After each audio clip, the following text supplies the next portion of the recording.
Hi friend, 11ஆம் தேதி நான் ஒரு கம்ப்ளைண்ட் ரைஸ் பண்ணியிருக்கேன். இது செகண்ட் பார்ட்டு. அந்த 11ஆம் தேதி என்ன ஆச்சுன்னா, என் மாமனார் எனக்கு ஃபோன் பண்ணி, "அம்மா, எனக்கு காப்பீடு முகாம் போட்டிருக்காங்க, காப்பீடு வாங்கி கொடுக்குறியாம்மா?" அப்படின்னு கேட்டார்.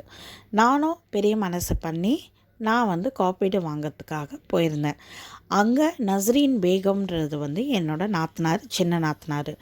அவங்க தகாத வார்த்தை வேணும்ன்ட்டே இது ஸ்கெட்சு போட்டு வன்மத்தோட என் மேலே சில வன்மம் இருக்குது. நல்ல பேர் அவங்க குடும்பத்தில் கட்டி வச்சா கூட இந்த மாதிரி ஒரு பொண்ணு கிடைக்காதுன்னு சொல்லிட்டு அவங்க வீட்டு ஆளுங்க பேசியிருக்காங்க. அவங்க வீட்டு ஆளுங்கள்லாம் என்கிட்ட இது பண்ணியிருக்காங்க. அதுக்கு ப்ரூஃபும் வச்சுருக்கேன், எல்லா ப்ரூஃபும் வச்சுருக்கேன். சரிங்களா? ஃபோட்டோஸ்லேருந்து ப்ரூஃப்லேருந்து, ஏன்னா இதுங்கெல்லாம் எவ்வளோ கச்சடாஸ்ன்ட்டு எனக்கு 100% தெரியும். இந்த 100% ப்ரூஃப் வச்சுட்டு தான் நான் பேசுகிறேங்க. சரிங்களா? இதை ப்ரூஃபை அந்த பொண்ணு தப்பான வார்த்தை பேசி அதுதான் ஃபஸ்ட்டு செருப்பில் அடிச்சிச்சு.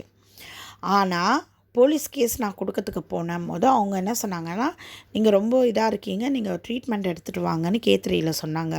ஃபஸ்ட்டு நான் 100க்கு ஃபோன் அடித்தேன். அதுக்கப்புறம் நான் இதுக்கும் போயிட்டேன், நான் ஸ்டேஷனுக்கு போனேன். அவங்க போய் ட்ரீட்மெண்ட் எடுத்துகிட்டு வாங்கன்னாங்க. ஸோ நான் ட்ரீட்மெண்ட் எடுக்கிறதுக்கு போனால் அங்கே ஏஆர்ன்னு சொல்லுவாங்க, கம்ப்ளைண்ட்டை மெடிக்கல் இது பண்ணுவாங்க.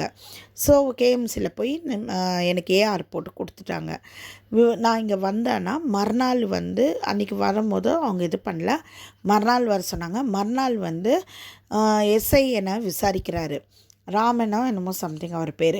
என்ன விசாரிக்கும் போதும் எனக்கு எழுதி கொடுத்துட்டு போவான். நான் எத்தனை வாட்டி எழுதி கொடுப்பேன், நான் ஆல்ரெடி கம்ப்ளைண்ட் எழுதி கொடுத்துருவேன். இல்லையம்மா, உங்கள் கம்ப்ளைண்ட்டு நான் இது பண்ணலையே, நீங்கள் தான் எழுதி கொடுத்தீங்க. நான் சொன்னேன், எனக்கு ஏஆரோ இருக்குது. ஃபஸ்ட்டு இந்த பொண்ணோட கம்ப்ளைண்ட்டை வச்சு தான் என்னை மிரட்டினாங்க. என்ன மிரட்டினாங்கன்னா, என்ன கம்ப்ளைண்ட்டுனா போலி கம்ப்ளைண்ட்டு. என்ன போலி கம்ப்ளைண்ட்னா, என்னோடய மாமனாரை நான் அடித்து கீழே தள்ளிட்டேன்றது கம்ப்ளைண்ட் கொடுத்துருந்தாங்க. ரேஷன் கார்டு பிடுங்கிறதுக்காக அவரை நான் அடித்து தள்ளிட்டேன்ட்டு இது பண்ணாங்க. நான் சொன்னேன், அவரை கூப்பிடுங்க, நான் எதுவுமே பண்ணலைன்னா, இல்லைன்ட்டு என்னை மிரட்டினாங்க, இது பண்ணாங்க. அப்போ நான் சொன்னேன், நான் ஏஆரே போட்டிருக்கேன், என் கம்ப்ளைண்ட் அங்கே இருக்குது பாருங்கன்னு. என் கம்ப்ளைண்ட் அவங்களுக்கு கொடுக்கவே இல்லை, மறைச்சிட்டாங்க.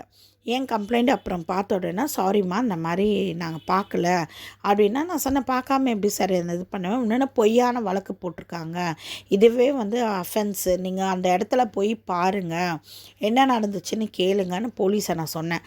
அவர் சொன்னார், நீ முனிவேலுன்னு ஒருத்தர், அவர் சொன்னார், நீ அதெல்லாம் எனக்கு சொல்லாத, நாங்கள் போனோம் போகக்கூடாதுன்னு நீ சொல்லாத, நாங்கள் போவோம் போக மாட்டோம் அப்படியெல்லாம் ஒரு மாதிரி பேசினார்.